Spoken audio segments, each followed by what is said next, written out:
ناظرین السلام علیکم. ناظرین ڈاکٹر دانش پروگرام سوالی کے ساتھ حاضر ہے. ناظرین آج پاکستان کو اندرونی اور بیرونی ہم نہیں سبھی کہہ رہے ہیں کہ خطرات لاحق ہیں. ہمارے ریاستی ادارے ہوں، ریاست ہو، عوام ہو، حکومت ہو، سب خطرے میں ہیں. لیکن ہم کیا کر رہے ہیں؟ ہم ریاستی اداروں کی تذلیل کر رہے ہیں. آج بھی ہم عوام کو ہم نے کھلے عام دہشت گردوں کی رحم و کرم پر چھوڑ دیا. آج بھی ہنگو میں 6 معصوم بچے مارے گئے. آپ دیکھیں پاکستان کی ہر جگہوں پہ سے لاشیں اٹھ رہی ہیں. لیکن کن کی لاشیں اٹھ رہی ہیں؟ عام پاکستانیوں کی. میں پھر کہہ رہا ہوں، کل جس طریقے سے پالوشا نے کہا کہ ان لیڈروں کو کوئی نقصان نہیں پہنچ رہا، ان کے گھروں پہ کوئی لاشیں نہیں جا رہی ہیں، چاہے کوئی بھی لیڈر ہو. لاشیں عام پاکستانیوں کی اٹھ رہی ہیں اور ہمیں پرواہ نہیں. ریاست اسلامی جمہوریہ پاکستان کو آج شدید خطرہ ہے، اندرونی اور بیرونی. لیکن ہم صرف اور صرف حکومت بچانے کی کوشش کر رہے ہیں. اور اگر ہم کسی کی حفاظت کر رہے ہیں تو وہ صرف وہ 2% مراد یافتہ طبقہ اس پاکستان میں ہے جو ہر پارٹی میں موجود ہے، جو پاکستان کے ہر خطے میں موجود ہے. صرف ان کی حفاظت ہو رہی ہے اور ان کے خاندان والوں کی، ان کے رشتہ داروں کی حفاظت ہو رہی ہے، چاہے ان کا تعلق کسی بھی پارٹی سے ہو. آج بھی ہم سنتے ہیں 2 پیپلز پارٹی کے کارکن مار گئے، ایم کیو ایم کے مر گئے، نون کے مر گئے، جماعت اسلامی کے مر گئے، پی ٹی آئی کے مر گئے. عام پاکستانی مر رہا ہے. لیکن کبھی آپ نے سنا کہ کوئی بڑا لیڈر مرا؟ کیا ہے یہ؟ مثلا کیا چیز ہے یہ؟ ہم یہ نہیں سمجھ رہے کہ اگر ریاستی اداروں کی اسی طرح ہم تذلیل کرتے رہیں گے اور ریاست کمزور سے کمزور ہوتی رہے گی اور ہم صرف اقتدار کو بچائیں گے، تو ایک دن ایسا ہے کہ اگر یہ ریاست نہیں رہی تو کہاں آپ کی سیاست ہوگی، اور کہاں یہ حکومت ہوگی، اور کہاں یہ آپ کی شہنشاہیت ہوگی، اور کہاں یہ بنکروں میں بیٹھ کر آپ بڑے بڑے بیانات دیں گے. اس ایشو پہ ہم بات کر رہے ہیں کہ آج پاکستان کی جو موجودہ صورتحال ہے وہ بہت ٹینس ہے. اس وقت ہم اسی ایشو پہ بات کریں گے. ہمارے ساتھ جو گیسٹ ہیں آئیے ان کا تعارف کراتے ہیں. میرے ساتھ ہیں فوزیہ قصوری صاحبہ، آپ لیڈر ہیں پاکستان تحریک انصاف کی، آپ بہت شکریہ آپ نے ہمیں جوائن کیا. ہما وحید صاحبہ ہے لیڈر پاکستان عوامی تحریک لاہور سے، آپ کا بہت شکریہ آپ نے جوائن کیا. اور ہمارے ساتھ ایک اینالسٹ ہیں، بڑے بہترین اینالسٹ ہیں امریکہ سے، حفیظ چودھری صاحب. ہم ان سے بات کریں گے کہ کیسے دیکھتے ہیں اس کو. سب سے پہلے ہم آئیں گے ہما وحید صاحب کی طرف، صاحبہ کی طرف چلتے ہیں اور ان سے پوچھتے ہیں پاکستان میں اس وقت حالات کو آپ کیسے دیکھ رہی ہیں؟ کیا حالات ہیں؟ کس ایشوز کے اوپر حالات ہیں؟ کیا کہیں گی؟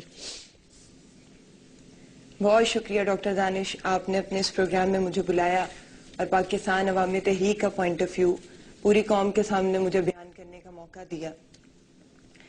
ڈاکٹر صاحب، اس وقت میں اپنی بات اس شے سے شروع کروں گی، اس چیز سے شروع کروں گی جو اس دنیا کے مہذب ممالک میں سب سے قیمتی تصور کی جاتی ہے، اور جس کے ناحق ضائع ہونے سے مردہ سے مردہ قومیں بھی اٹھ کر کھڑی ہو جاتی ہیں. بدقسمتی سے اس ملک میں وہ چیز سب سے سستی ہے، اور وہ کیا چیز ہے؟ وہ انسانی جان ہے جو اس ملک میں سب سے سستی ہے. آج آپ اپنے پورے ملک کو دیکھ لیں، پورا ملک دہشت گردی کی لپیٹ میں ہے. آپ کے ملک کا کوئی صوبہ اس دہشت گردی سے محفوظ نہیں ہے. آپ کوئی طبقہ اٹھا کے دیکھ لیں، وہ طبقہ محفوظ نہیں ہے، چاہے وہ آپ کے علماء کرام ہوں، چاہے وہ آپ کے مدارس ہوں، آپ کی دینی درسگاہیں ہوں، آپ کے چرچز ہوں، آپ کی امام بارگاہیں ہوں، آپ کی فوج ہو، آپ کے صحافی ہوں، یا ہنگو کے وہ بیچارے معصوم بچے ہوں. اس ملک میں کوئی فرد بھی محفوظ نہیں ہے.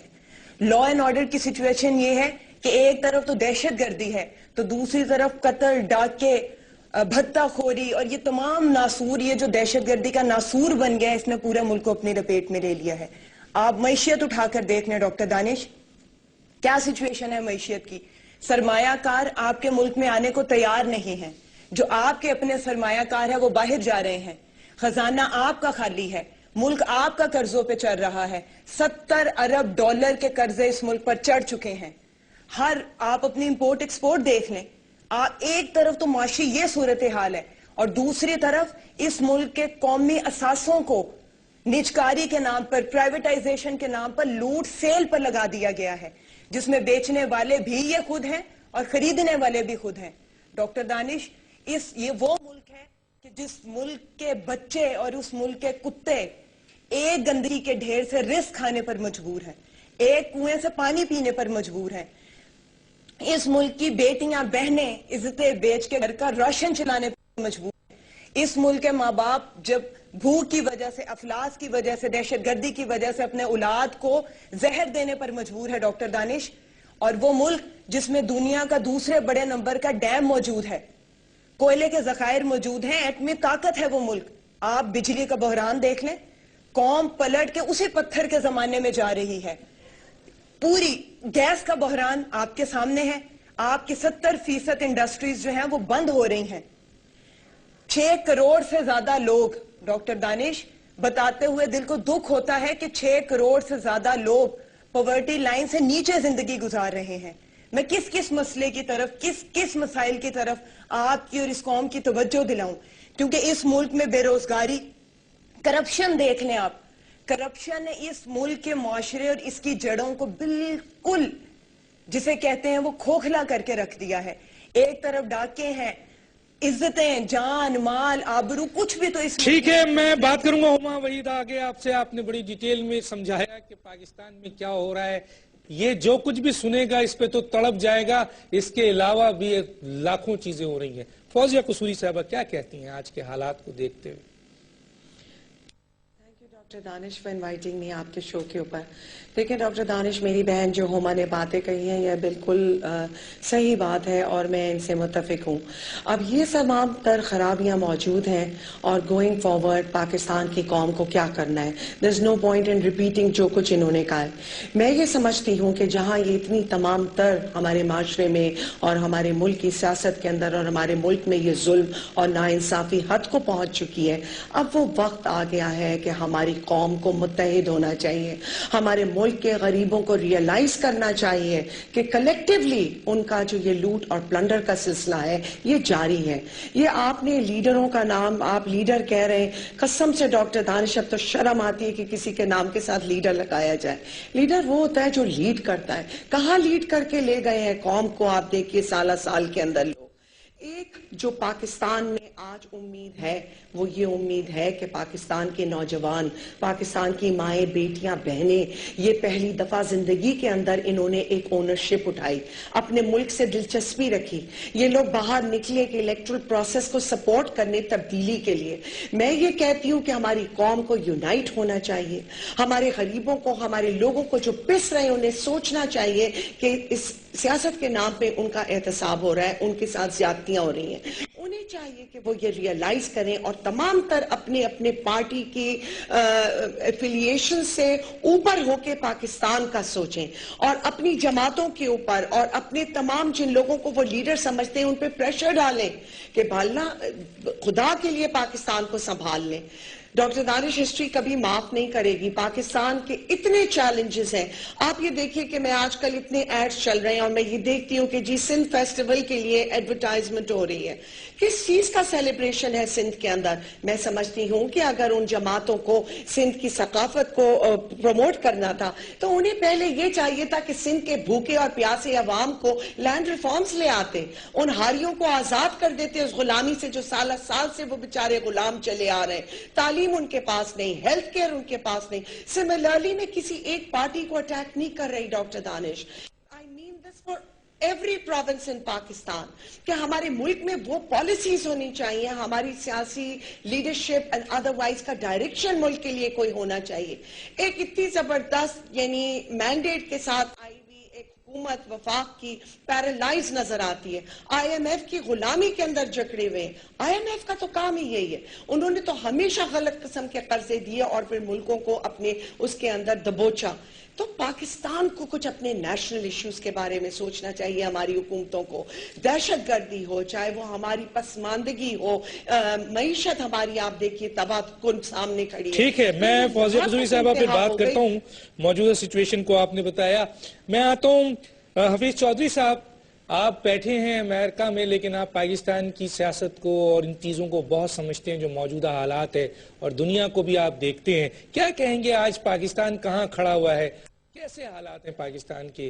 کیا سچویشن ہے اس وقت پاکستان کی؟ آپ کیسے دیکھتے ہیں؟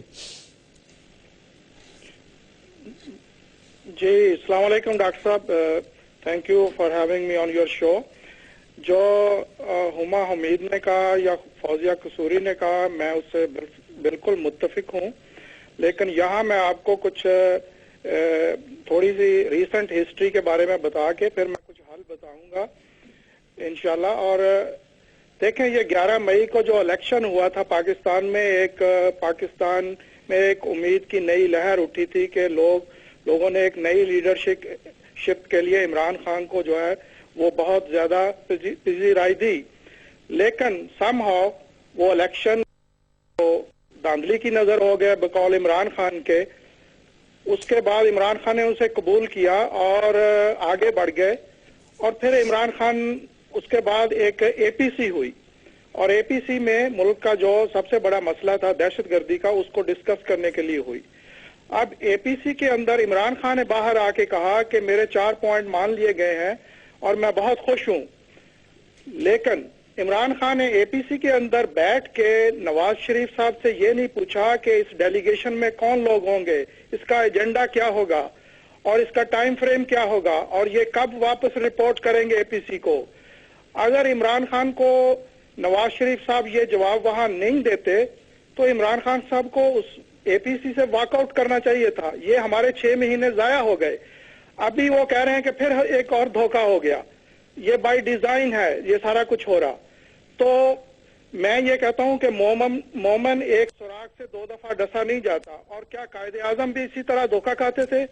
ہمیں عمران خان سے، میں خود عمران خان کا لیکن یہ قوم تو 3 دفعہ ان سے ڈسی جا رہی ہے، 4 دفعہ دوسرے سے ڈسی جا رہی ہے. اور اس ملک میں 2 پارٹی سسٹم ہے جو کہ اس وقت نہ صرف سیاست کو نقصان پہنچا چکا ہے، اب تو ریاست کو نقصان پہنچانے جا رہا ہے. یہ 2 پارٹی سسٹم، کیا کہیں گے آپ؟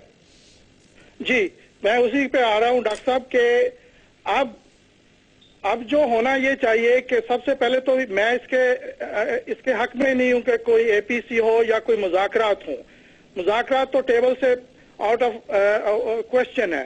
ابھی ہونا یہ چاہیے کہ جو نواز شریف یا عمران خان دونوں مل کے پارلیمنٹ کے اندر یہ ایک پالیسی سٹیٹمنٹ دیں کہ نمبر 1 کہ سب سے پہلے جو طالبان ہیں ان کو 7 دن کا وقت دیا جائے کہ وہ ہتھیار ڈال دیں اور وہ پاکستان آرمی کی ایک کنسٹرکشن کور نئی بنائی جائے، اس میں ان کو انڈکٹ کیا جائے 25,000 مہینے کے اوپر.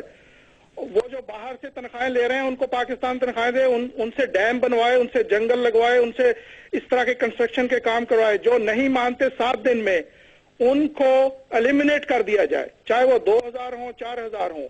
جو مان جائیں، میرا یہ اندازہ ہے کہ کوئی اگر 10,000 طالبان اس پروگرام میں آ جائیں تو آپ کو $80 ملین سالانہ ان کو دینا پڑے گا. لیکن آپ ان کی انرجی کو ایک پازیٹیو سائڈ پہ لگا دیں گے. نمبر 2، پاکستان کو یو این سیکیورٹی کونسل نے جس کی وجہ سے یہ جنگ آئی تھی، وہاں اپنے جو نمائندے ہیں یہاں یو این او میں مسعود خان کو ہدایت کرنی چاہیے نواز شریف کو کہ وہ سارے ممبر سے $200 بلین ڈیمانڈ کرے جو ہماری کمپنسیشن ہے، جو 40,000 لوگ مارے گئے ہیں، جو اکانومی کا نقصان ہوا ہے. نمبر 3، پاکستان کو مستقل، اس کا جو تیسرا پوائنٹ ہے میرا کہ جو ہم بات کر رہے ہیں طالبان سے جو افغانستان میں ہے، جب تک وہاں امن نہیں ہوتا پاکستان میں امن نہیں ہوگا. اس کے لیے ضروری ہے کہ جو اس کو بنیادی جو ریزن ہے اس کے اوپر آیا جائے.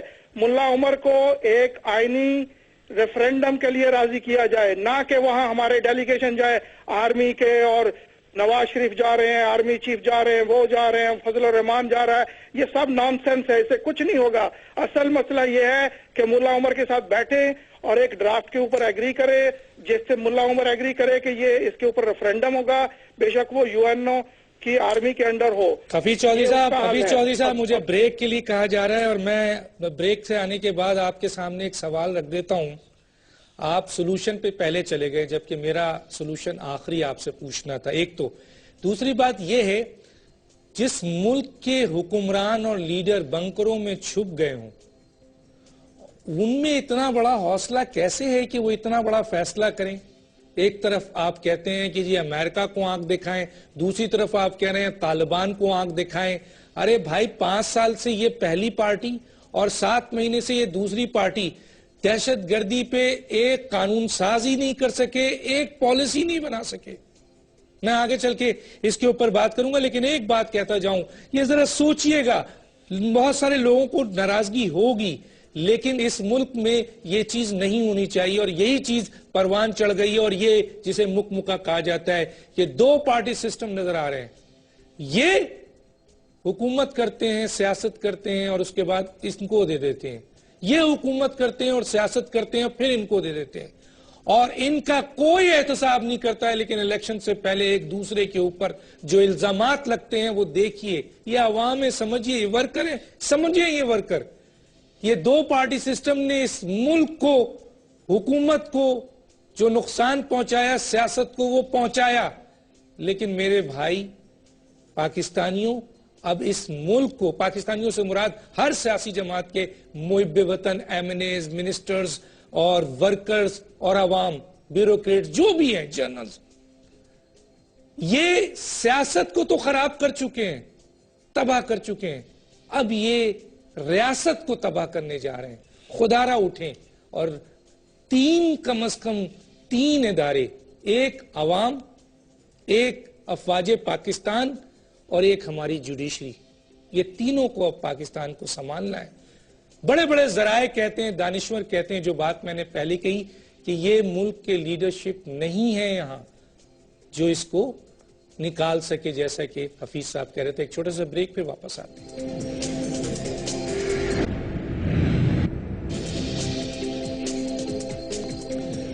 ویلکم بیک ناظرین. بھارت جو دنیا کی ایک بڑی جمہوریت, پاکستان کی طرح نہیں جہاں صرف ٹائرنی آف میجورٹی رہی, جمہوریت کبھی بھی نہیں رہی. وہاں بھی 2 پارٹی سسٹم کے خلاف اب لوگ اٹھ کھڑے ہوئے. اور میں آتا ہوں جناب ہما وحید, یہ بتائیے کہ کیا آپ اس کو دیکھتی ہیں کس طریقے سے کہ یہ جو چیز بھی ہو رہی ہے, کہاں کون لوگ ذمہ دار ہیں, کس طریقے سے یہ سلسلہ سالو نہیں ہو رہا ہے کئی سالوں سے, اور اب تو ریاست کو, حکومت تو چھوڑیے, ادارے تو چھوڑیے, ریاست کو خطرہ ہو گیا ہے. کیا کہیں گی آپ؟ ڈاکٹر دانش صاحب, بڑا ریلیونٹ کوسچن کیا آپ نے. صاف ظاہر ہے, اور اس پوری یہ جو ہماری عوام ہے یہ جانتی ہے کہ اس وقت ذمہ داران کون ہیں. سب سے پہلے میں جس ذمہ دار کا ذکر کروں گی وہ یہ جو نااہل, کرپٹ اور چور, ڈاکو, لٹیروں کا ٹولہ اکٹھا ہو گیا نا اس ملک میں, جن کو لوگ حکمران کہتے ہیں, یہ ذمہ دار ہیں اس ساری صورتحال کے. ڈاکٹر دانش, 11 مئی کو اس قوم کے ساتھ جو حادثہ ہوا, جس کے بارے میں ڈاکٹر طاہر القادری نے سب سے پہلے قوم کو آگاہ کر دیا تھا, اس حادثے کے نتیجے میں اور غیر آئینی الیکشن کمیشن کے نتیجے میں وجود میں آنے والی یہ غیر آئینی حکومت سے ہم کیسے ایکسپیکٹ کر سکتے ہیں کہ یہ کوئی آئینی کام کرے؟ اور یہ پروو کر رہے ہیں اس چیز کو. آج پورے ملک کے مسائل جو ہم نے اپنے فرسٹ سیشن میں ڈسکس کیے آپ کے سامنے ہیں. کون سا ایسا مسئلہ ہے جن پہ انہوں نے پالیسی بنائی ہے؟ آپ صرف دہشت گردی کو پکڑ کے دیکھ لیں. ان کے جب سے 7 ماہ میں یہ آئے ہیں 223-24 واقعات میں 1300 سے زیادہ لوگ شہید ہو چکے ہیں. اور کیوں انہوں نے کوئی پالیسی ابھی تک نہیں بنائی؟ یہ کیوں بنائیں گے ڈاکٹر صاحب پالیسی؟ آپ مجھے بتائیں. انہوں نے بیعت کر رکھی ہے ان دہشت گردوں کے ہاتھوں پر. یہ سرپرست ہیں ان دہشت گردوں کے. ان کے انتخابات اس دہشت گردی کے نتیجے میں یہ جو ان کے انتخابات ہیں یہ اس دہشت گردی کے نتیجے میں جیتے ہیں. یہ کیوں بنائیں گے پالیسیز؟ اور پھر دوسری چیز ڈاکٹر صاحب میں آپ کو صاف اس حکومت کے بارے میں بتا دوں, نہ تو ان کے پاس کوئی ویژن ہے, نہ ان کے پاس کوئی ایسی ابیلٹی ہے, نہ کوئی پولیٹیکل ول ہے, نہ کریج ہے کہ یہ کسی کی آنکھوں میں آنکھیں ڈال کے بات کریں. یہ ڈیلیور ان کے پاس کچھ ہوگا تو ڈیلیور کریں گے نا, یہ ٹوٹلی ناکام ہو چکے ہیں. پھر صرف یہ ذمہ دار نہیں ہے ڈاکٹر دانش, اس ملک کی پارلیمنٹ جو غیر آئینی انتخابی کمیشن یہ جو ایک بنایا گیا تھا, اس کے نتیجے میں یہ جو دھن دھون دھاندلی کے ذریعے ہمارے سروں پہ آ کر بیٹھ گئے اور پارلیمنٹ میں آ کے بیٹھ گئے, یہ ذمہ دار ہیں. انہوں نے آج تک کیوں کوئی قانون سازی نہیں کی؟ یہ کبھی قانون سازی نہیں کریں گے, کیونکہ 1947 کے وقت جن کے بارے میں قائد اعظم نے فرمایا تھا کہ میری جیب میں کھوٹے سکے ہیں, یہ وہ کھوٹے سکے ہیں جو قیام پاکستان کے مخالف تھے اور بعد میں اپنے مفادات کے لیے اس ملک کی سیاسی جماعتوں میں شامل ہو گئے, اور آج ان کی نسلیں اس پارلیمنٹ میں بیٹھی ہیں, وہ صرف اپنے مفادات کے لیے بیٹھے ہیں. یہ بھی ذمہ دار ہے اس ساری صورتحال کی. پھر اس ملک کی اپوزیشن ذمہ دار ہے, سیاسی جماعتیں ذمہ دار ہیں جو تمام صوبوں میں, مختلف صوبوں میں حکومت میں ہیں. یہ سارے مسائل صرف وفاقی مسائل نہیں ہیں, یہ صوبائی مسائل بھی ہیں. کیوں اپوزیشن کا فلور, کیوں اپوزیشن جو ہے وہ ہماری گونگی اور بہری بن گئی ہے, کیوں اتنی فرینڈلی ہو گئی ہے کہ حکومت کو کاؤنٹر نہیں کر سکتی؟ اور ڈاکٹر دانش میں اس میں اینڈ میں عدلیہ پر بھی آؤں گی. موجودہ یہ جو عدلیہ کا ادارہ ہے, ہمیں بہت ساری امیدیں وابستہ ہیں 18 کروڑ عوام کو اس عدلیہ سے, لیکن اس وقت میں مخاطب کرتی ہوں آپ کے اس ایکس سیاسی جج کو جس کے دور میں شراب کی بوتلیں ہوں یا امیروں کے بچے مرے تو سو موٹو لیے گئے, اس کے دور میں 2497 دہشت گرد پکڑے گئے, کیوں انہوں نے ان کو سزا نہیں سنائی؟ کیوں نہیں سنائی؟ اور 63 لوگ اس وقت آپ کی جیلوں میں موجود ہیں, بقیہ تمام دہشت گرد بیل آؤٹ ہو چکے ہیں. یہ کیسا نظام ہے ڈاکٹر دانش کہ ان کو دہشت گردی نظر نہیں آتی؟ اس لیے نظر نہیں آتی کہ عمرہ جاتی محفوظ ہے دہشت گردی سے, ان کے بچے محفوظ ہیں دہشت گردی سے. جائیں اور جا کے پوچھیں اس ملک کی ماؤں سے جن کے جوان بیٹے مر گئے ہیں, جائیں اور جا کے پوچھیں اس ملک کی بہنوں سے جن کے جوان بھائی دہشت گردی میں شہید ہو گئے ہیں, جن کے بڑھاپے کا سہارا چلا گیا ہے, وہ کیا کریں گے؟ یہ سارے جو لوگ ہیں یہ ذمہ داران ہیں آج پاکستان کی اس صورتحال کے. اور اس صورتحال کو آپ معاشی مسائل اٹھا کے دیکھ لیں, ملک تباہی کے دھانے پہ ہے, نجکاری کے نام پہ اپوزیشن جماعتیں کیوں خاموش بیٹھی ہیں؟ ہمیں جواب چاہیے, 18 کروڑ عوام کو جواب چاہیے کہ نجکاری ہے, لوٹ سیل لگی ہوئی ہے, آپ کے قومی اثاثے ہیں, آپ کے ایسڈز ہیں, کوئی پوچھنے والا نہیں ہے. تنہا ڈاکٹر طاہر القادری کی آواز آتی ہے ملک میں جب کوئی مسئلہ آتا ہے, تنہا ایک شخص اور ایک لیڈر ہمیں نظر آتا ہے ان مسائل پہ سے پردہ اٹھانے کے لیے. میں آگے بات کروں گا آپ سے, اس وقت میں جاتا ہوں جناب فوزیہ قصوری صاحبہ کے بارے میں. فوزیہ قصوری, کیا کہیں گی آپ اس کے اوپر؟ ڈاکٹر صاحب دیکھیے, کہاں ذمہ داری نظر آتی ہے؟ عمران خان پہ کہیں ذمہ داری فکس ہوتی ہے, نہیں ہوتی ہے, کیا کہیں گی آپ؟ ڈاکٹر صاحب میں نہیں چاہ رہی تھی کہ یہ اتنا آپ کا سیریس اور ایک صحیح موضوع تھا کہ اس کے اندر ہم اپنی سیاسی جماعتوں کی بات کرنے لگے, مگر اب جب بات ہوئی ہے تو میرے پر فرض بنتا ہے کہ I have to respond. دیکھیں ڈاکٹر صاحب, جو آج پاکستان میں بربادی اور گناہ اور چوری اور یہ تمام مفلسی اور یہ دہشت گردی ہے, اس کے ذمہ وار عمران خان نہیں ہے. عمران خان حکومت میں نہیں رہے ہیں. عمران خان نے اگر پاکستان کو کوئی امید دی تو وہ پاکستان تحریک انصاف نے دی. وہ عمران خان کا میسج تھا حق اور انصاف کا, اور وہ انہوں نے اپنا میسج ایک ایک پاکستان کے کونے کونے میں پھیلایا, پاکستان میں رہ کے پاکستان کے لیے قربانی. کون ذمہ داران ہے پھر یہ بھی تو بتائیے؟ آسان ہوتا ہے. کون ذمہ داران ہے یہ بھی تو بتائیں. دیکھیں ذمہ داری کو تو یہ ہے ڈاکٹر صاحب, میں آپ کے اتنے پروگرامز میں آئی, میں نے ہمیشہ یہ کہا کہ پاکستان کو مضبوط اداروں کی ضرورت ہے, پاکستان کو انصاف کی ضرورت ہے. اور یہ حقیقت ہے کہ آج پاکستان تحریک انصاف بھی ایک صوبے میں حکومت میں ہے, ہم بالکل ذمہ وار ہیں اس صوبے کے اندر شہریوں کو حفاظت دینے کے لیے. مگر جب آپ دہشت گردی کی پالیسی بنانے کی بات کرتے ہیں تو ڈاکٹر صاحب فارن پالیسی وفاق کی حکومت کی ذمہ داری ہے. They have to do it, یہ ان کا مینڈیٹ ہے, اور تمام سیاسی جماعتوں نے مل کے اے پی سی کے اندر ان کو یہ مینڈیٹ دیا کہ آپ اس دہشت گردی کو دور کرنے کے لیے، کیونکہ ملٹری آپشنز تو بہت دفعہ ہو چکے ہیں، آپ اس کو کوشش کریں کہ پیس کے تھرو ایک پاکستان میں امن ریسٹور ہو سکے۔ تو عمران خان، اب میری بہن کہہ رہی تھی، مجھے بہت احترام ہے ڈاکٹر قادری کا، مگر یہ کہہ دینا کہ وہ واحد لیڈر ہے، چلیں وہ ان کی اوپینین ہو سکتی ہے، مگر پوری قوم جانتی ہے کہ عمران خان نے پاکستان میں رہ کے کچھ نہ ہوتے ہوئے 4 آدمیوں سے شروع کر کے ایک پوری جماعت کھڑی کر دی۔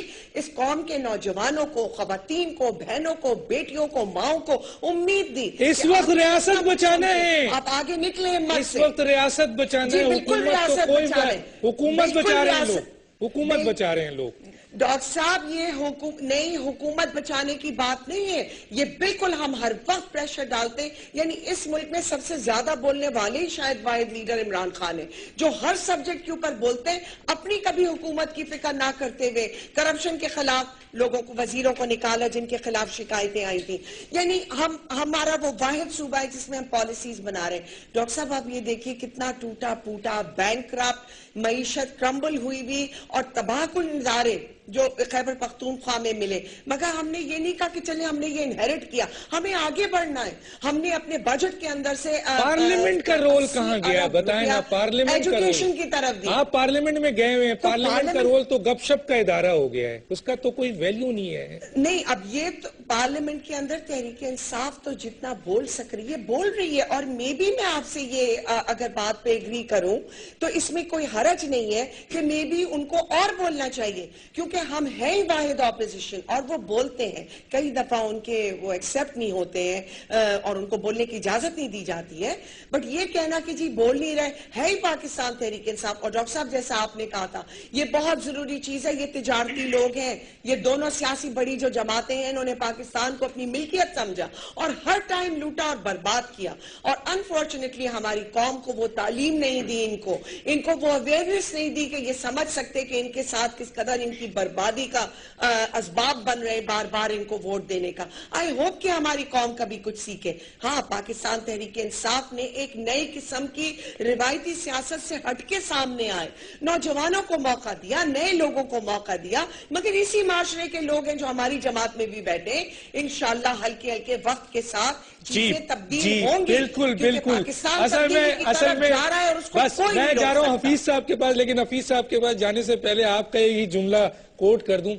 عمران صاحب کو کہا گیا، بہت سارے لوگوں نے کہا، ہم بھی کہیں گے، دوبارہ ایک اس سے کہتے ہیں کہ عمران آپ ایک انقلابی لیڈر کی صورت میں نظر آئے، لوگ نکلے، تباہی مچ گئی، لیکن آپ نے اس کرپٹ الیکٹرل سسٹم کو ایکسپٹ کیا، اور آج آپ سب سے زیادہ روتے ہیں کہ اس وجہ سے دھاندلی ہوئی ہے۔ اور صرف عمران خان نے دھاندلی کا نہیں کہا، تمام سیاسی پارٹیاں اس ملک کی ہیں، دھاندلی ہوئی ہے۔ لیکن ایک بات کہہ دوں عمران خان صاحب، آپ جکڑے ہوئے ہیں، کیوں؟ کیونکہ آپ کے اندر پارٹی میں کچھ ایسے لوگ ہیں جو اسی سسٹم کے بینیفیشری ہیں۔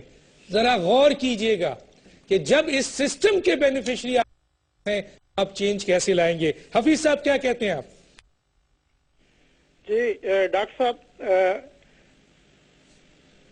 ذمہ داران کا تعین کہاں؟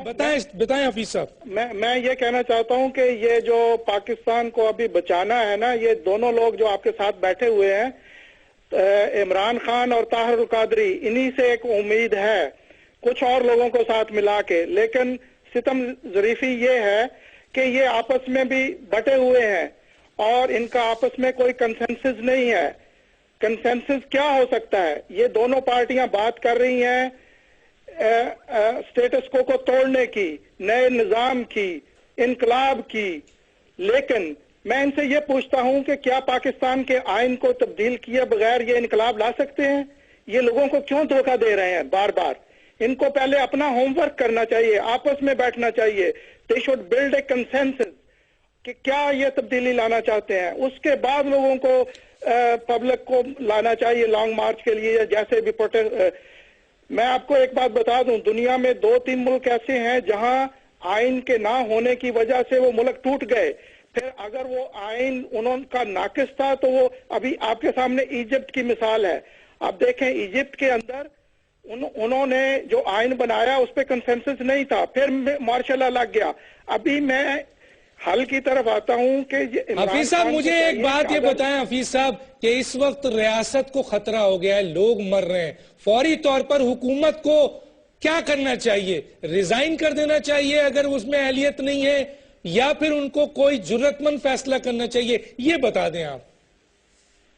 حکومت سے تو مجھے کوئی توقع نہیں ہے، حکومت کو ریزائن کرنا چاہیے اور عمران خان کو موقع دینا چاہیے کہ اگر وہ کوئی کریجسلی کوئی سٹیپ لینا چاہتے ہیں، اگر وہ بھی نہیں کر سکتے تو عمران صاحب بھی تو پہلے پختونخوا کی حکومت سے ریزائن دینا، عمران خان بھی پختونخوا کی حکومت سے ریزائن دے کر عوام میں آ کے بیٹھیں جو مر رہی ہے۔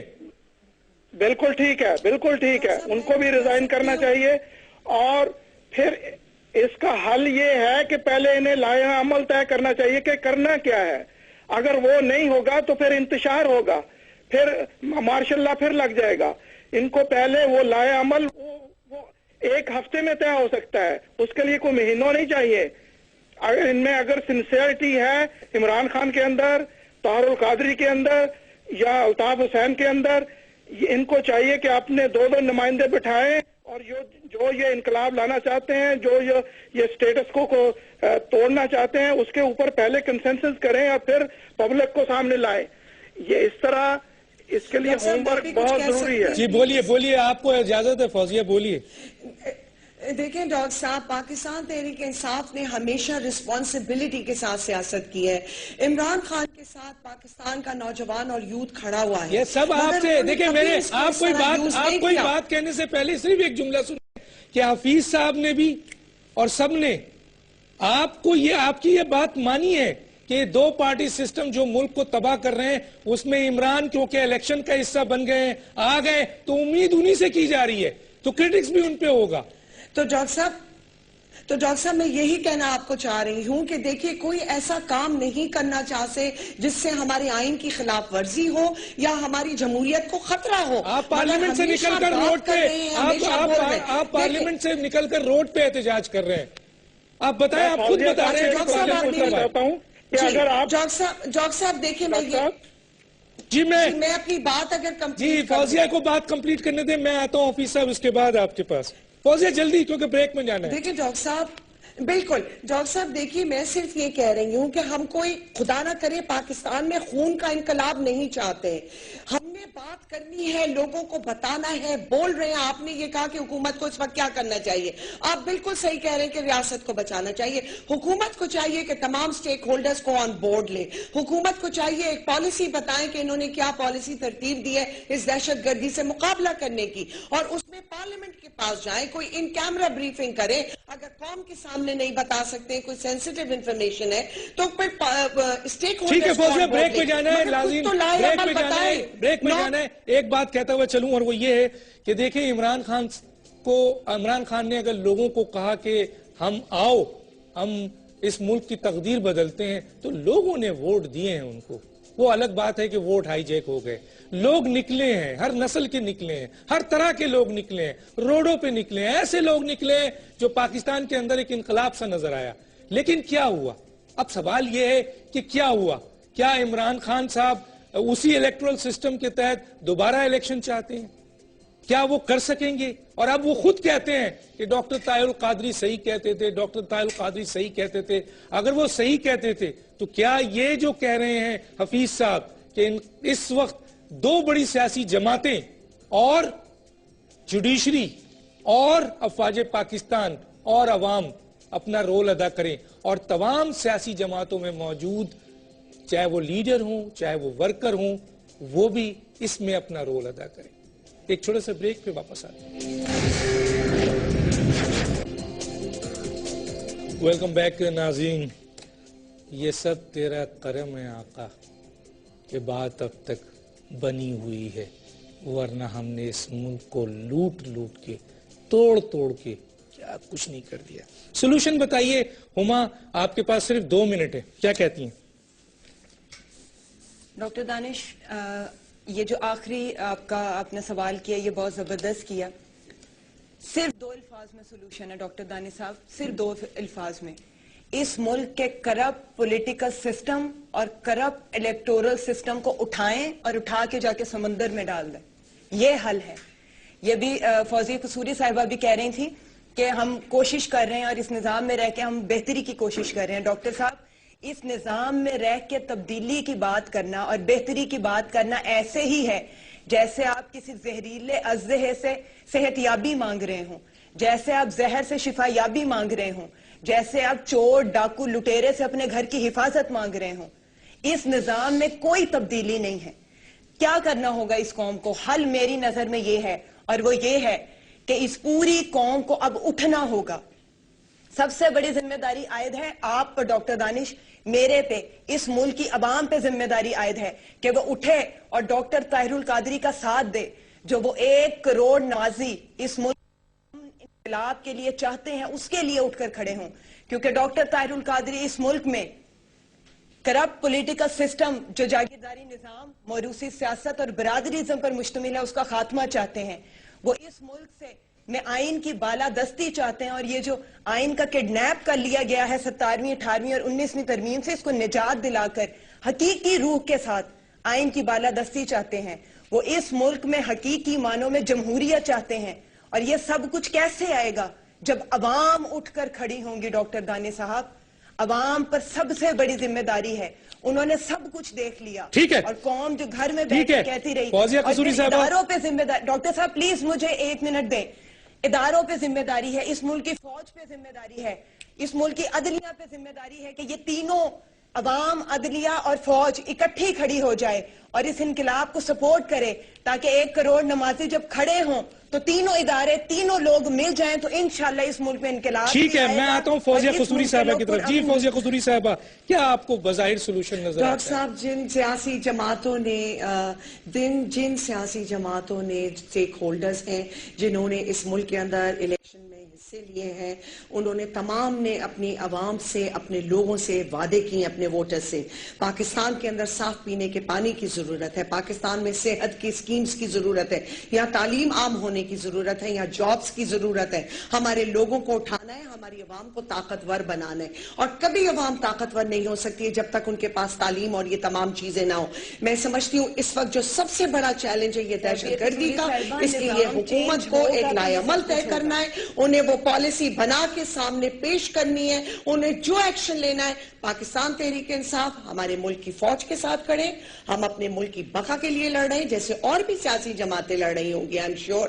مگر یہ وقت آ گیا ہے کہ جس حکومت کے پاس یہ مینڈیٹ ہے, جن کا یہ کام ہے, یہ انہیں وفاق کی حکومت کو کرنا ہے. اسٹیک ہولڈرز کو آن بورڈ لیں, وہ ایکشن لیں جس سے پاکستان کی بقا اور سالیت بن سکے. ٹھیک ہے, میرے پاس وقت نہیں ہے, میں آتا ہوں حفیظ صاحب کی طرف. حفیظ صاحب, ہم اپنے کوئی وعدے پورے نہیں کر سکیں گے عوام سے.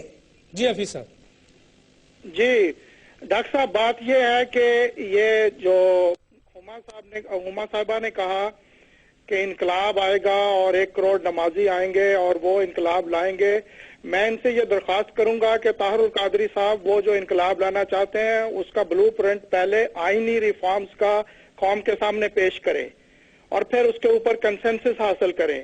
اس کے بغیر اگر یہ چیز ہوئی تو بہت ڈینجرس ہوگی, انتشار ہوگا. میں بات آؤں پی ٹی آئی کی طرف. دیکھیں, ہوتا یہ ہے ہسٹری میں اگر آپ دیکھ لیں تو لوگ انقلاب کے لیے اٹھتے ہیں اور خود ہی اس سٹیٹس کو کا حصہ بن جاتے ہیں. ابھی جو مجھے نظر آ رہا ہے پی ٹی آئی کے اندر جو عمران خان کے ایڈوائزر ہیں اور جو جس طرح وہ چل رہے ہیں, 30 اکتوبر کے بعد